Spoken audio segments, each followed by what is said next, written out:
มาฟังสารคดีวิทยุที่มีหัวข้อการปฏิบัติโครงการเวียงจันทน์สะอาดต้องมีส่วนร่วมอย่างภาวะวิสัยของหมดทุกคนการสร้างนครหลวงเวียงจันทน์ให้เป็นเมืองสุขภาพที่ดีเป็นเมืองสะอาดแม่นความจำเป็นอย่างภาวะวิสัยซึ่งมันเป็นความเรียกร้องต้องการอันหิบด่วนและเพื่อยกสูงภาพพจน์ของนครหลวงเวียงจันทน์ให้โดดเด่นในฐานะเป็นเมืองหลวงของประเทศพวกเฮาทุกคนทุกชนเผ่าในทั่วนครหลวงเวียงจันทน์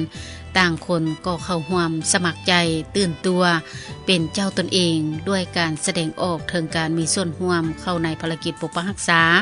และสร้างสรรค์พัฒนานครหลวงเวียงจันทน์ให้มีความเข้มแข็งทางด้านการเมืองป้องกันชาติป้องกันความสงบสุขด้านเศรษฐกิจและด้านวัฒนธรรมสังคมให้ได้รับการพัฒนาขยายตัวไปอย่างต่อเนื่องเพื่อบ่งบอกให้เห็นถึงพันธนาทีและความรับผิดชอบโดยกงของทุกภาคส่วนและของพลเมืองทุกคนที่ดำรงชีวิตอยู่นครหลวงเวียงจันทน์ตามเนื้อในของมติครั้งที่6ขององค์คณะพรรคนครหลวงเวียงจันทน์และพร้อมกันพันขยายมติกองประชุมใหญ่ขององค์คณะพรรคนครหลวงเกี่ยวกับการพัฒนาตัวเมืองเวียงจันทน์ระยะเฉพาะหน้าโดยเฉพาะฮอดปี 2020 ซึ่งถือเอาโครงการเวียงจันทน์สะอาด6 สนำเอานครหลวงหลุดพ้นออกจากสถานภาพความด้อยพัฒนาเป็นเมืองที่น่าอยู่ซึ่งทั้งหมดนั้นแม่นหน้าที่อันสำคัญเฉพาะของเมืองหลวงให้ปรากฏผลเป็นจริงโดยภายใต้การชี้นำนำพาขององค์คณะพรรคนครหลวงเวียงจันทน์ซึ่งยามใดเพิ่นก็ได้พยายามค้นคว้าซอกทุกวิธีเพื่อหาแนวทางมาพัฒนานครหลวงนั่นก็คือตัวเมืองซึ่งนับแต่ประเทศชาติเฮาได้รับการสถาปนาสาธารณรัฐประชาธิปไตยประชาชนลาวมาฮอดปัจจุบันนี้นครหลวงเวียงจันทน์ของพวกเฮาก็ได้รับการพัฒนาได้มีการเปลี่ยนแปลงสภาพหลายอย่างซึ่งด้านหนึ่งก็มีผลดีให้แก่การพัฒนาเศรษฐกิจสังคมของนครหลวงเวียงจันทน์และอีกด้านหนึ่งแม่นำเอาความท้าทายอันใหม่ให้แก่บรรดาแขนงการเกี่ยวข้องเป็นต้นแม่น6 สซึ่งมันมีความจำเป็นที่จะต้องมีการประสานงานกับแขนงการอื่นอย่างเป็นประจำและต้องได้มีการร่วมมือประกอบส่วนของชุมชนอย่างมีประสิทธิผลเพื่อพร้อมกันแก้ไขปัญหาต่างๆที่เกิดจากการเจริญเติบใหญ่ขยายตัวของตัวเมืองและความจำเป็นที่ต้องได้ประสานงานเพื่อแก้ไขปัญหาต่างๆก็มีสิ่งท้าทายอันใหม่ซึ่งสิ่งท้าทายใหม่เหล่านั้นก็คือการเคลื่อนย้ายถิ่นฐานของประชาชนจากชนบทเข้ามาดำรงชีวิตอยู่ตัวเมืองเพื่อซอกเวียกเฮ็ดงานทำเฮ็ดให้ตัวเมืองเวียงจันทน์มีความคับค้าหนาแน่นเงื่อนไขทางด้านสุขอนามัยอยู่กินขาดหลักอนามัยขี้เหงื่อและสิ่งเศษเหลือเพิ่มขึ้นจำนวนพาหนะขับขี่ที่เพิ่มขึ้นพาให้มีอุบัติเหตุถึงถนนเพิ่มหลายขึ้นจำนวนเฮือนซานโรงจักรโรงงานเพิ่มขึ้นพาให้มีปัญหาน้ำเสียสิ่งเน่าเหม็นต่างๆจำนวนแม่ค้าที่ขายเครื่องขายอาหารการกินอยู่ตามแคมถนนก็เพิ่มขึ้นสร้างความยุ่งยากให้แขนงสาธารณสุขในการติดตามกวดกาคุณภาพของการปรุงแต่งอาหารเหล่านั้นเพื่อรับมือกับสิ่งท้าทายใหม่ที่จะเกิดขึ้นเหล่านั้นและการป้องกันสุขภาพนครหลวงเวียงจันทน์จึงเป็นภาระหน้าที่ให้นครหลวงวางแผนการเพื่ออนาคตอย่างคักแน่ในการสร้างให้ทุกเมืองและทุกบ้านมีความสะอาดมีความสวยสดงดงามสามารถตอบสนองบรรดาปัจจัยอันจำเป็นพื้นฐานเช่นสถานที่สาธารณะโรงเรียนห้องหมอและมีมาตรการควบคุมด้านอนามัยมีระบบบำบัดน้ำเสียและกำจัดสิ่งเศษเหลือต่างๆอย่างเหมาะสมสร้างให้มีสิ่งแวดล้อมเพิ่มทวีคุณภาพชีวิตของชาวนครเวียงจันทน์มีการป้องกันแก้ไขบ่ให้มีสภาพแออัดและการลบล้างความทุกข์ยากตอบสนองเวียกเฮ็ดงานทำให้แก่ทุกๆคนทั้งหมดนี้แม่นนโยบายหลักของนครหลวงเพื่อสร้างนครหลวงให้มีการขยายตัวทางด้านเศรษฐกิจที่มั่นคงสร้างนครหลวงให้เป็นตัวเมืองปราศจากมลพิษ มีถนนหนทางและระบบการขนส่งที่รับใช้พ่อแม่ประชาชนพร้อมทั้งส่งเสริมให้มีการปฏิบัติกฎระเบียบจราจรอยู่ตามถนนส่งเสริมและอนุรักษ์ศิลปะวัฒนธรรมที่หั่งมีและสวยงามของลาวร่วมแรงร่วมใจและพร้อมเพียงกันสร้างให้เป็นนครหลวงที่น่าอยู่อาศัยด้วยการมีสุขภาพที่สมบูรณ์ดีของทุกสันคนทุกเพศวัย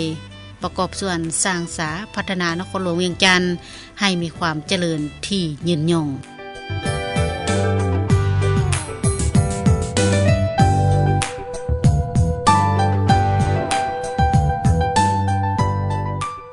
เพื่อตอบสนองบรรดาปัจจัยอันจำเป็นพื้นฐานที่ได้นำเสนอมานั้นพวกเฮาทุกๆคนต้องได้ร่วมแรงร่วมใจประกอบส่วนสร้างนครหลวงสร้างเมืองสร้างบ้านให้มีความสะอาดและสวยสดงดงามอยู่ตามสถานที่ต่างๆเช่น 1. อยู่ในบรรดาโรงเรียนแห่งต่างๆควรนำเอาโครงการสุขภาพโรงเรียนซึ่งระดมให้ผู้ปกครองเด็กนายบ้านครูอาจารย์คณะศึกษาเมืองเข้าร่วมสร้างแผนงานเฮ็ดให้โรงเรียนเป็นสถานที่ศึกษาเรียนรู้ซึ่งประกอบให้มีน้ำสะอาดมีวิถีที่ถูกหลักอนามัยมีเดินลิ่นที่รับประกันความปลอดภัยและชักชวนให้นักเรียนเข้ามามีส่วนร่วมเฮ็ดให้โรงเรียนสะอาด 2. สถานที่เฮ็ดเวียกต่างๆซึ่งปัญหาสำคัญที่ควรเอาใจใส่นั่นก็คือควรศึกษาอบรมให้กรรมกรให้รู้จักเกี่ยวกับการป้องกันพยาธิหลีกเว้นความเสี่ยงจากการติดพยาธิต่างๆที่มีผลกระทบต่อสุขภาพความปลอดภัยในเวลาเฮ็ดเวียกเป็นต้นแม่นบทบาทของสื่อสารมวลชนในการให้สุขภาพศึกษาการเบิ่งแยงสุขภาพของกรรมกรผู้ออกแรงงานการจัดตั้งภายในโรงจักรโรงงานเพื่อรักษาสิ่งแวดล้อมการบำบัดสิ่งที่โสโครกต่างๆเช่นน้ำเสียส่งกลิ่นเน่าเหม็นเป็นต้นขึ้นแผนซอกหาที่ตั้งของเขตอุตสาหกรรมในอนาคต 3. ตลาดควรประสานงานกับภาคส่วนต่างๆเพื่อเฮ็ดให้ตลาดมีความสะอาดปราศจากกลิ่นเน่าเหม็นโดยเน้นใส่ให้มีน้ำใสมีห้องน้ำที่สะอาดเดินไขเครื่องที่สะอาดการจัดสรรประเภทสินค้าซีนปลาอาหารอื่นๆควรรับประกันให้มีความสะอาดมีระบบการเก็บเมียนขี้เหงื่อเป็นประจำในแต่ละวันศึกษาอบรมให้ความรู้แก่ผู้บริโภคอาหารต่างๆยกบทบาทของผู้กวดกาอนามัยควรเน้นไปให้ความรู้เพิ่มขึ้น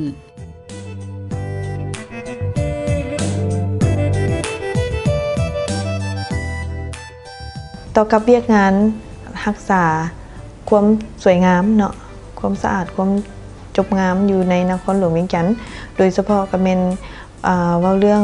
การรับผิดชอบความเขียวงามสำหรับโครงการคบต.พวกเขาเป็นรับผิดชอบเรื่องบรบัตรปกปักรักษาบรรดาส่วนสาธารณะต่างๆที่อยู่ในเขตตัวเมืองนครหลวงเวียงจันทน์นี้ซึ่งว่าปัจจุบันนี้พวกเขา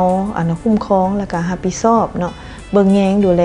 รักษาสวนนี้อยู่ในนครหลวงเวียงจันทน์นี้ก็มี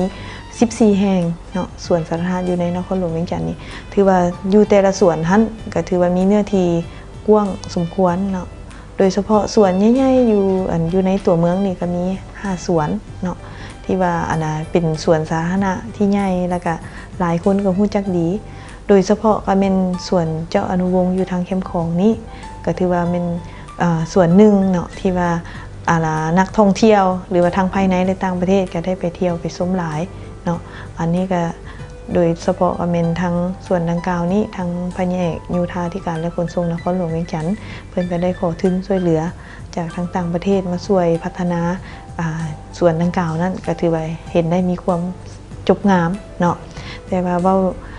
อีกส่วนหนึ่งก็เป็นส่วนอยู่หนองสะพังเลนเท่านี้ก็เป็นส่วนหนึ่งที่มาเป็นเป้าหมายอยู่ในแหล่งที่ว่านครหลวงเวียงจันทน์พวกเขาจะพัฒนาเป็นส่วนแหล่งท่องเที่ยวเนาะที่ว่าเกี่ยวกับเรื่องประวัติศาสตร์ผ่านมาหั่นแล้วก็นอกนั้นก็ยังมีส่วนไซเสถาส่วนประตูไซเนาะกับส่วนประตูไซนี่ที่ว่าเป็นใจกลางหลักเลยเกี่ยวกับส่วนสาธารณะนี่เนาะแล้วก็ส่วนสีโคตรส่วน23สิงหาแล้วก็ส่วนวงเวียนดอนนูนแล้วก็ส่วนอื่นๆเนาะที่ว่าลดขนาดน้อยลงไปหั่น แต่ว่าผ่านมานี้ถามว่าในการดูแลเบิ่งแยงปกปักรักษาพวกเขานี้เนาะพวกเขาเฮ็ดแนวใดในการเบิ่งแยงบรบัตปกปักรักษาฉะนั้นเฉพาะอยู่ส่วนเจ้าอนุวงศ์นี้เนาะพวกเขาก็ได้ให้ทั้งผู้ประกอบการโดยเฉพาะก็เป็นกลุ่มบริษัทดาวเฮืองและฟูจิพลาหันเพิ่นก็ได้บ่แม่นว่าเอิ้นว่าสัมปทานเนาะเป็นการปกปักรักษาเนาะเบิ่งแยงดูแลสวนนั้นโดยมีเฮ็ดกิจกรรมค้าขายกลางคืนเฮาสิเห็นเนาะมีเต้นแดงเพิ่นไปค้าขายอยู่หั่นเพื่อเอางบประมาณตัวนั้นมาเลี้ยงสวนเพราะว่าการใช้จ่ายในการดูแลรักษาสวนนี้สูงสมควรเนาะล่ะอันนั้นแม่นเฮาได้มอบให้ทั้ง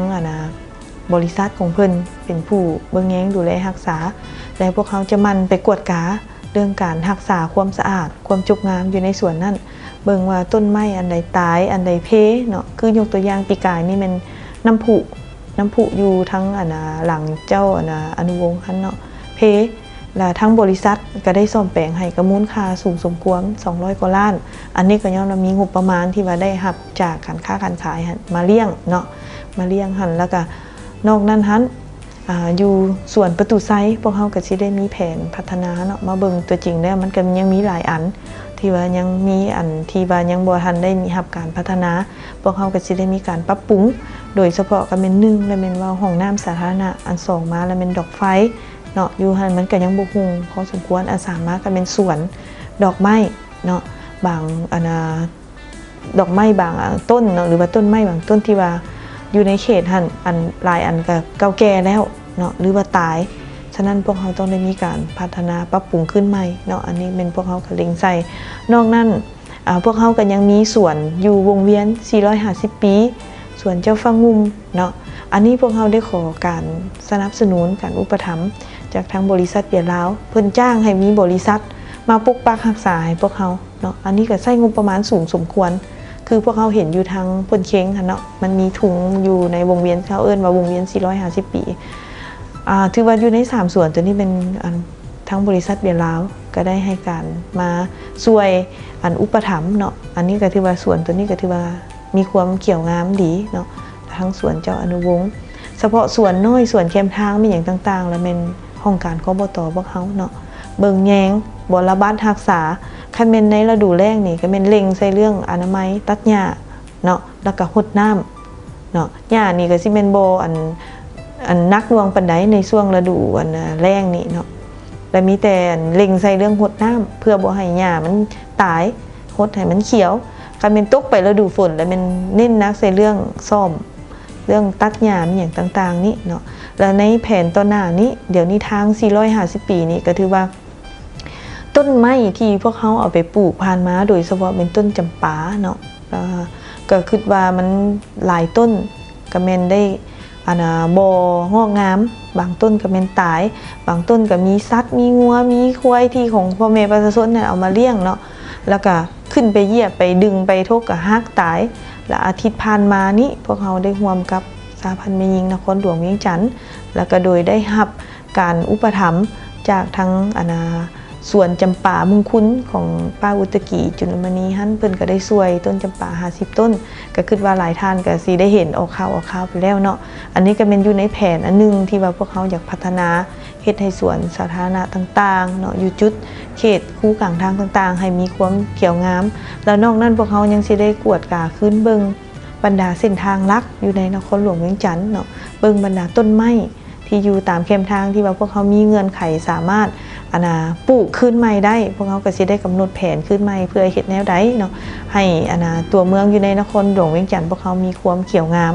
โดยเฉพาะก็เป็นส่วนสาธารณะนี่แหละพวกเขาเน้นเนาะเน้นให้ว่าอยู่ในส่วนสาธารณะต้องมีต้นไม้ใหญ่ที่เขียวงามแล้วก็เป็นต้นไม้ที่ให้ห่มผ่านมาแต่ละปีเนาะวันที่1เดือน6วันปลูกต้นไม้แห่งชาติทั้งการนำหลายภาคส่วนก็ได้มีการลงไปปลูกต้นไม้ใหญ่อยู่ในส่วนสาธารณะต่างๆท่านก็ถือว่าได้รับการบรบัตปกปักรักษาเป็นอย่างดีฉะนั้นก็เรียกร้องให้ทางพ่อแม่ประชาชนชาวนครหลวงเวียงจันทน์หรือว่าทั้งนักท่องเที่ยวทั้งต่างแขงเนาะที่ว่าเข้ามาเที่ยวมาชมอยู่ส่วนสาธารณะต่างๆนี่ก็ขอให้เป็นเจ้าการช่วยพวกเขาเนาะ1ละหญ้าคันเพิ่นห้ามเหยียบก็ขอบ่ให้เหยียบให้ย่างไปตามทางย่าง อันสองมาไปนั่งอยู่ก้องห่มไม้ต้นไม้ก็บ่ให้ฮักให้ดึงเนาะหรือว่าหัวที่ว่าพวกเขาเฮ็ดไว้ก็ไปปีนไปข้ามอันนี้อยากให้เป็นเจ้าการในการนำใช้สถานที่สวนสาธารณะน้ำกันเนาะอันนี้ก็ขอเรียกร้องให้ทั้งผู้ส้มไส้ทั้งสวนสาธารณะพวกเขานี่เป็นเจ้าการน้ำกันเพื่อปกปักรักษาเฮ็ดแนวใดให้สิ่งที่เป็นอันรวมของบ้านของเมืองให้มีการจบความงามและเป็นอันเอกอ้างทะนุงใจต่อแขกทั้งไก่ทั้งใกล้ที่มาเยี่ยมมายามนครหลวงเวียงจันทร์พวกเขาก็ได้เห็นว่าให้มีสวนที่เป็นสวนที่เป็นปอดของนครหลวงเวียงจันทร์มีบ่อนเป็นบ่อนพักบ่อนพรของคนนครหลวงเวียงจันทร์ในการเฮ็ดเวียกที่มันอิดเมื่อยมาแล้วเนาะเป็นแต่ละมือเป็นแต่ละทิศฉะนั้นก็ขอให้ทั้งสวนสาธารณะพวกเขาหันเป็นบ่อนอันนึงที่ว่าเป็นบ่อนพักพรของบรรดาทานฉะนั้นในเมื่อเข้าไปพักพรแล้วก็ขอเรียกร้องให้ทุกคนจงช่วยกันปกปักรักษาเนาะพวกเขาก็ลำบากอีหลีในการปกปักรักษาปัจจุบันนี้แต่ละมือก็จักอันฮักอันเพยังบ่แล้วยังอันเสียไปอีกเนาะบางเทื่อต้นไม้เอาไปอยู่หั่นผู้เพิ่นมักถูกใจก็มาฮักเอาไปงาไม้งาโดยเฉพาะเป็นงาจำปาเนาะเพิ่นเห็นมักสีนี้แล้วก็เป็นฮักเอาไปโลดแล้วก็เป็นสร้างความบ่จบบ่งามอันนี้ก็ขออย่าให้เฮ็ดเนาะบ่อนกล้าเบี้ยไม้บ่อนขายเบี้ยไม้ก็มีหลายขอให้ทานสละเงินค้ำของทานไปซื้อเอาอยู่ห้านนั่นซะบ่เอาซะอันของรวมหั่นน่ะอีกพิเศษอันนึงเนาะในการไปเที่ยวไปซุ้มไปลิ้นอยู่ในสวนสาธารณะก็ขอเรียกร้องให้ทั้งพ่อแม่ประชาชนท่านเป็นเจ้าการในการบ่ทิ่มขี้เหงื่อซาซายเพราะว่าอยู่ในสวนสาธารณะท่านพวกเขาจะมีกระตาขี้เหงื่อหรือว่าถังขี้เหงื่อวางอยู่แต่ละจุดเนาะถ้าว่าท่านเห็นแล้วก็ขอให้กินแล้วทิ่มลงบอนที่พวกเขากำหนดไว้เนาะหลายคนผ่านมาตามที่พวกเขาไปกวดนั้นบางคนก็ซื้ออาหารการกินมานั่งกินอยู่ก้องต้นไม้กินแล้วก็ลุกหนีเซ้ยทิ่มขี้เหงื่อปลาไว้ทั้งที่ถังขี้เหงื่อก็อยู่ใกล้ๆเป็นตาเรือใจอีหลีได้อันนี้นะอันนั้นย้อนสติของพวกทานฉะนั้นต่อไปนี้เนาะก็ขอเฮียข้องน้ำกันนั่นแหละถ้าหากว่าทานได้เห็นเนาะผู้ที่ว่ากินแล้วนะบางเทื่อก็มาเป็นคู่บ่าวสาวกันคักแน่หน้าจบตาดีหน้างามอีดีแต่ว่าบ่มีความรับผิดชอบต่อการรักษาอนามัยอันนี้มันบ่ได้เนาะมันบ่งามสมหน้าสมตาของทานเป็นผู้จบผู้งามแล้วทานต้องให้บ้านให้เมืองมีความสะอาดน้ำเนาะแล้วก็ถือว่าอยู่ในสวนสาธารณะนี่พวกเขาจะจัดไว้แล้วกระตาขี้เหงื่อกินแล้วให้เอาไปทิ่มใส่กระตาขี้เหงื่อเมียนมัดเนาะเฮ็ดจังไดจังสิเป็นเจ้าการน้ำกันบ่ให้สวนสาธารณะคันเจ้าทิ่มค่อยทิ่มต่อไปมันก็สิบ่แม่นสวนสาธารณะแล้วมันจะเป็นสวนขี้เหงื่อแล้วเนาะก็ขอให้บรรดาทานได้เบิ่งน้ำกันเนาะปัจจุบันนี้ข้าพเจ้าเห็นนี่อยู่เส้นแคมป์ของนี้ก็หลายคนก็เตี้ยเลยเนาะมาเที่ยวมาชมมาลิ้นอยู่แคมป์ของหั่นขี้เหงื่อหั่นทิ่มลงเลยเนาะกินแล้วก็ทิ่มเลยติว่าบ่มีกระตาขี้เหงื่ออยู่เส้นนั่นพวกเขาบ่ได้จัดไว้แต่ขอให้มาทิ่มอยู่สวนสาธารณะได้เนาะก็บ่ให้ทิ่มลงแคมป์ของแล้วมันปิวลงไปในแม่น้ำก็ถือว่าเป็นอันตรายอันนึงเนาะก็ขอให้บรรดาทานเป็นเจ้าการน้ำกันเนาะในการมาลิ้นมาเที่ยวสถานที่สาธารณะถ้าหากว่าบ่เห็นถังขี้เหงื่อก็ขอให้เก็บกลับคืนเมืองนำบ้านตัวเองหั่นแหละบ่ให้ทิ่มใส่ของคนอื่นเนาะตัวเองเป็นผู้สร้างขี้เหงื่อแล้วก็ต้องรับผิดชอบในการรักษาอนามัยสำหรับในแผนต่อหน้าเนาะเกี่ยวกับเรื่องการจัดตั้งปฏิบัติการกวดกาการรักษาความสะอาดอยู่ในตัวเมืองนครหลวงเวียงจันทน์นี้ก็คิดว่าพวกเราได้มีสร้างแผนไว้เนาะเกี่ยวกับว่าสิเฮ็ดแนวใดให้บ้านให้เมืองพวกเราสะอาดครอบครัวแต่ละครอบครัวสิเป็นเจ้าการร่วมกันถือว่าอยู่ในมติตกลงฉบับเลขที่03ขององค์การปกครองก็ได้ระบุไปให้จ่ายแจ้งแล้วถือว่าพวกเขาองค์การคุ้มครองและบริการตัวเมืองจะได้สมทบกับอำนาจการปกครองของบ้านของเมืองและภาคส่วนที่เกี่ยวข้องเกี่ยวกับเรื่องงานรักษาอนามัยหั้นลงกวดกาเนาะติดตามกวดกาและให้คะแนนต่อครอบครัวผู้ที่ว่าเอาใจใส่ในการจัดตั้งปฏิบัติรักษาความสะอาดเนาะทางว่าครอบครัวใดบ้านใดมีความสะอาดแล้วพวกเขาก็จะได้มีการย่องยอสมเสยเนาะกุมกันข้ามทางว่าบ้านใดเงินใดครอบครัวใดเนาะบ่ปฏิบัติแล้วพวกเขาก็สิได้ประกาศให้ทางบ้านนั้นฮู้เนาะเพื่อให้สังคมมันช่วยพวกเขาเนาะเพื่อเป็นอันผลักดันให้ครอบครัวนั้นมีความตื่นตัวเข้าร่วมในขบวนการน้ำมูเนาะอันนี้ก็สิเป็นแผนเวียกอันนึงที่ว่าพวกเขาจะต้องได้ซุ่มใส่ในการจัดตั้งปฏิบัติเวียกงานดังกล่าวนี้ฉะนั้นในการรักษาความสะอาดความจุบความงามของบ้านของเมืองนี้เนาะเอาก็อยากเรียกร้องให้บรรดาพ่อแม่ประชาชนโดยเฉพาะเป็นครอบครัวที่มีเ ฮือนซานที่ตั้งอยู่แคมป์ถนนหนทางบ่ว่าจะเป็นสำนักงานองค์การต่างๆเนาะที่มีที่ตั้งอยู่แคมป์ถนนหนทางขอให้พวกท่านเป็นเจ้าการช่วยกันในการรักษาอนามัยรักษาความสะอาดความจบความงามอันที่1และแม่นนอกจากการเก็บเมียนปัดกวาดขี้เหงื่อแล้วอยากให้เบิ่งความจบความงามนั่นแหละการประดับประดาอยู่หน้าบ้านหั่นคือนโยบายของทั้งนครหลวงเวียงจันทน์เพิ่นก็ได้วางออกเนาะครอบครัวนึงสำนักงานนึงอย่างน้อยต้องมีต้นไม้อยู่หน้าบ้านของตนเอง2ต้นเนาะ2ต้นถ้าว่าท่านใดมีเนื้อที่กว้างก็ให้กายกว่านั้นเนาะอันนี้เป็นนโยบายหนึ่งของทั้งนครหลวงเวียงจันทน์วางออกฉะนั้นบางเส้นทางก็มีทั้งของภาครัฐพวกเราได้ไปปลูกต้นไม้ไว้ให้แล้วอยู่ต่อหน้าบ้านต่อหน้าเฮือนของพวกท่านแต่ว่าก็ขอเรียกร้องให้พวกท่านนั้นได้ช่วยเป็นเจ้าการในการปกปักรักษาเนาะรดน้ำให้น้ำก็บ่ต่างหยังกับพวกท่านไปวัดนั่นแหละก็ยังเอานั่นเอานี่ไปทานเนาะอันนี้เฮารดน้ำใส่ต้นไม้ก็เป็นการให้ทานอันนึงเนาะเป็นการสร้างความจบความงามให้แก่บ้านแก่เมืองวันนี้นอกจากนั้นเนาะนอกจากว่าความจบความงามแล้วก็ยังให้พวกท่านเบิ่งหน้าบ้านหน้าเฮือนของท่านเองบรรดาหญ้าที่หกเหื้อเนาะถึงว่าบ่อยู่ในดินของพวกท่านก็อย่าแต่มันซื่อหน้าบ้านของท่านเนาะเป็นดินสาธารณะเป็นดินสงวนของรัฐท่านก็ต้องได้ออกมาช่วยในการเฮ็ดอนามัยเนาะตัดหญ้าตบแต่งให้มันจบมันงามเนาะบ่ให้แบบว่าเทสิมังมากวมดินเอาไส้ซ้ำของรัฐอันนี้บ่อยากให้เฮ็ดเนาะอยากให้เบิ่งว่าอันใดเป็นอันจบอันงามเบิ่งแยงบรบัดปกปักรักษาช่วยกันแล้วครอบครัวใดหรือว่าดินของท่านใดยังบ่ทันได้มาปลูกบ้านปลูกเมืองเอาหัวบ่จบบ่งามเอาสังกะสีมาอ้อมบ่จักหญ้าบ่จักอันหกอันเหือก็ขอให้พวกท่านมาเบิ่งมาแยงเนาะอันนี้ก็ขอให้มาตัดหญ้าอนามัยออกเป็นเจ้าการนั่นแหละเฮ็ดแนวใดสมกับว่าอยู่นครหลวงเวียงจันทน์เนื้อที่ของนครหลวงเวียงจันทน์ก็มีจำกัดเนาะฉะนั้นก็พยายามใช้สอยเนื้อที่ให้มันจบมันงามให้มันเป็นประโยชน์นั่นแหละทั้งมีคุณค่าทางด้านเศรษฐกิจและมีคุณค่าทางด้านวัฒนธรรมแล้วก็ความเป็นความเอกอ้างทะนงใจความจบความงามของนครหลวงเวียงจันทน์พวกเราเพื่อเฮ็ดให้การจัดตั้งปฏิบัติขบวนการอนามัยประดับประดาตัวเมืองเนาะติดพันกับขบวนรักษาและพัฒนาของนครหลวงเวียงจันทน์วางออกนี้ในนามของการคุ้มครองและบริการตัวเมืองเวียงจันทน์พวกข้าพเจ้าก็ขอเรียกร้องให้ทางพ่อแม่ประชาชนทุกคนสังคมเนาะก็มีส่วนร่วมเป็นเจ้าการนำกันในการจัดตั้งปฏิบัติการรักษาความสะอาดความจบความงามของนครหลวงเวียงจันทน์พวกเขาเพื่อเฮ็ดแนวใดเนาะเพื่อให้นครหลวงเวียงจันทน์ของพวกเขาเป็นเมืองที่น่าอยู่ตามทิศยิ้มยงแล้วก็ตามนโยบาย6สของทางนครหลวงเวียงจันทน์ได้วางออกนั้นเนาะในนี้ก็เป็นสสะอาดแล้วก็สสีเขียวที่ว่าเฮ็ดเพื่อเป็นเสน่ห์เนาะให้นครหลวงเวียงจันทน์พวกเขาเป็นนครที่น่าอยู่แล้วก็ปีนี้เป็นปีท่องเที่ยวลาวเนาะ2018นี่ก็อยากให้ทุกคนมาร่วมเป็นเจ้าการนำกันเนาะตามคำขวัญของนครหลวงเวียงจันทน์วางออกนั้นหาร่วมเนาะร่วมอยู่ร่วมแก้ไขปัญหาร่วมสร้างสรรค์พัฒนาแล้วก็ร่วมมาเบิ่งความเจริญก้าวหน้าของนครหลวงเวียงจันทน์ของพวกเขาอันนี้มันต้องการเรียกร้องให้ทุกคนมีส่วนร่วมนํกันฉะนั้นแนวใดก็ตามเนาะถ้าว่าอันใดที่ว่าพวกเขาเฮ็ดเรื่องการบริการอันใดที่มันขาดตกบกพร่องก็ต้องได้อาศัยหางเสียงของสังคมส่งข่าวมาให้พวกเขาก็สิพยายามแก้เนาะปัญหาอันใดที่เป็นของสังคมที่ยังสร้างปัญหาเนาะเกี่ยวกับเรื่องความบ่สะอาดความจบงามก็ขอให้บรรดาท่านได้เป็นเจ้าการร่วมกัน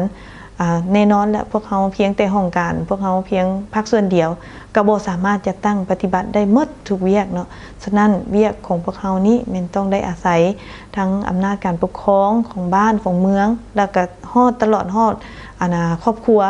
ของแต่ละคนบุคคลต้องมาช่วยกันเบิดเนาะต่อกับอย่างนี้ถือว่าพวกเขาบ่สามารถไปเฮ็ดได้เบิดถ้าว่าพวกท่านบ่ให้การร่วมมือแก่พวกเขาแล้วก็เป็นอันยากที่ว่าพวกเขาจะสามารถจัดตั้งปฏิบัติผันขยายการจัดตั้งปฏิบัติขบวนอนามัยและประดับประดาตัวเมืองได้เนาะฉะนั้นในปี 2018 นี้เนาะก็ถือว่าเป็นปีท่องเที่ยวลาวโดยเฉพาะอยู่นครหลวงเวียงจันทน์พวกเขาก็ขอเรียกร้องมายังพ่อแม่ประชาชนเนาะจงเอาใจใส่ในการจัดตั้งปฏิบัติรักษาความสะอาดความจบความงามเฮ็ดแนวใดให้ตัวเมืองนครหลวงเวียงจันทน์พวกเขาเป็นตัวเมืองที่น่าอยู่เนาะตามทิศยินยงแล้วก็ตาม นโยบาย6สที่ทางนครหลวงเวียงจันทน์วางออกและพิเศษก็แม่นให้ปฏิบัติตามคำขวัญของปีท่องเที่ยวลาว 2018 นี้ที่ทางองค์การกระทรวงแถลงข่าวและวัฒนธรรมเทินได้ตั้งคำขวัญสำหรับปีท่องเที่ยวลาวเฮาไว้ในปี 2018 ก็คือท่องเที่ยวเมืองลาวเรียนรู้ประวัติศาสตร์ชื่นชมธรรมชาติและอนุรักษ์ส่งเสริมวัฒนธรรมพร้อมนี้ก็ต้องได้เอาใจใส่ท่องเที่ยวและก็รักษาสิ่งแวดล้อมไปพร้อมกันนำเนาะแล้วก็